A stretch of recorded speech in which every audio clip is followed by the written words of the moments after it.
नमस्कार मित्रांनो, तर आज आपण बनवतला फणसाची भाजी. तर मित्रांनो, सगळ्यात आधी जून फणस हे काढून घेतले. त्यानंतर ते का एक घाव दोन तुकडे करून बारीक करून घेतलंय. बघा कसे पांढरे पांढरे गरे दिसतात.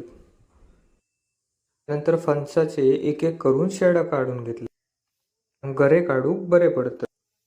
मम्मी आणि मी मिळून सगळे गरे काढून घेतलं. तसेच मग त्यांना बारीक बारीक करून घेतलं. त्यानंतर मम्मी लगेच जाऊन फोडणीची तयारी चालू केली. फोडणीत मोहरी, कांदो, मिरची, लसूण, कढीपत्तो टाकून फोडणी तडतडून घेतल्या. फोडणीत जराशी हळद टाकून मग त्यात सगळे गरे टाकून एकत्र ढवळून घेतल्या. पाणी न टाकता वाफेवर शिजवून घेतल्या.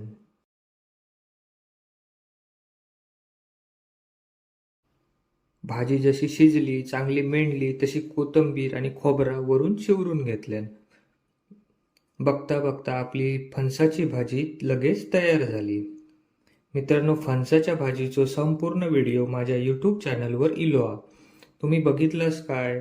जर बघू नसाल तर नक्की बघा आणि व्हिडिओ आवडल्यास नक्कीच माझा चॅनल सबस्क्राईब करून जावा.